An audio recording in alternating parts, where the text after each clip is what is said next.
Darren here to show you this. Ow. This is a Gunstock. These are a great little thing to help you steady out your camera and relieve the tension or pressure on your hands from holding a camera all day long. So I'm just going to basically go over the principles of these because I don't think you're going to find this exact one anymore. I got this for like 10 bucks on eBay a couple years back, and it's from the photography age.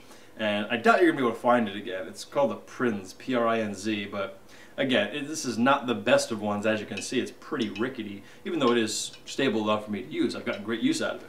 But let's get back to the basics of Gunstocks. So what you got is a shoulder butt, a hand grip, and the camera goes somewhere in between. You don't want to have the camera obviously in front because then you're just going to be like, ah. And you don't want it behind you unless you've got an EVF that you can actually keep an eye on all the things going on in your frame. But still, if the camera's all the way back there, then how are you going to touch the buttons and make adjustments? But anyways, back to the point. These things are great because they stabilize and relieve pressure. So stabilizing is great because unless you're shooting something like a crazy shaky movie for some reason, which I'm not too much of a fan of, hopefully you're not too, but they allow you to get much more steady shots. Obviously you can sit there all day and go like this, and it's going to be a lot easier than if you got just the camera in your hands, because your hands are much shakier than this nice locked off. You know, it gives you another point of contact, and your body is much more stable than your hands on their own, because look how far your hands go out. They're far away from your center of gravity and mass or something physical like that. But anyways, so you can hold it like this and just have all day long, do some interviews, run and gun, but you can also have this hand adjust things like focus and zoom, which is great. Now, there's another kind of rig, which I always call the steering wheel rig. I forget what it's called. I think it's made by Manfrotto, and I'm sure there's similar ones. But basically, it puts the camera in the middle and allows your hands to get a steadier grip on things, because wide stance, more steady. Great. I kind of get away with that with this too. You're not supposed to, but again, this particular one here seems to work pretty well on it, and I've gotten away with it. You know, it's not built for it, so I always consider them getting away with it. But anyways, another quick little thing about this one. If I'm getting bored of shooting like this, just so happens since it's so skeletal, I throw it over my shoulder and now I go like this. And I kind of pull it against the back of my shoulder. It's not, the weight's not really going on my shoulder, I'm pulling it away versus pushing it in. Gunstocks don't actually put any of the weight on your shoulder. Rather, you're able to, your arms want to come in towards your body when you're holding them down like this. So they get to do that motion naturally and pull into your body and lock it into your shoulder. Even though the weight's not pressing down, it's pressing in. So that helps your hands a lot. Now, there's only one company I know of actually making newer versions of these kind of things. They're called Bush Hawk. So they make some nice models in the $100-something area. But more likely you're going to find things like the rod-based systems like Zacuto. And it's more rod-based, like on the 19mm rods. And they might not look like this at all. But the same principles apply. They got a shoulder butt, they got a hand pistol grip, and they've got the camera somewhere placed so that you can easily view it. Such as, well, if I put the 5D on, and luckily this was built for photography cameras, so it still works pretty great with the same idea because the same principles apply. They wanted to have the camera a little bit offset so you can see the screen.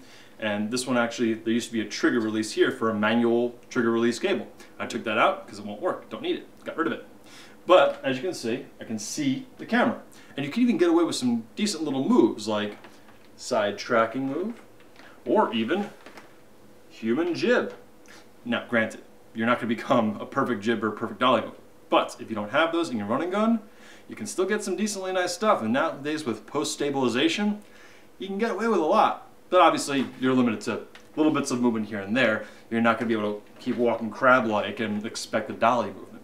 But yeah, it'll help steady out what would normally be just a hand-holding situation. You can also look into flash grips, like I said, which give another extra hand.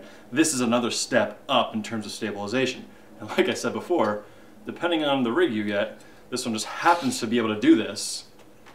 Yeah, I've gotten away with that. I get away with a lot of stuff, apparently. But anyways, that is, as I say, pretty much it. One thing I can mention about this one, just in case you're thinking, where can I get that specific one you've got?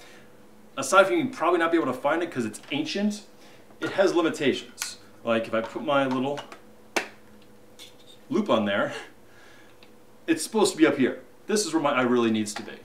But this one can't height adjust, it can't do anything. It's really just meant for basic photography. They probably actually intended on the person's eye to go right into the regular non-electronic viewfinder right there. In that case, it works brilliant actually.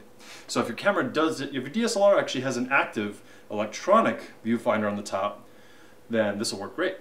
But again, look for the one, I think it's called, I'll link you to it as usual, but yeah, Bushhawk makes stuff, there's a lot of rod-based stuff, and it's a nice little tool to add to your kit. The Bushhawk, like I said, is one of the more less expensive ones. You might be able to find older ones like these on eBay for very inexpensive. Like I said, this one cost me like 10 bucks. That could have just been luck. But the rod-based ones will be more expensive, like those as a couple $100s.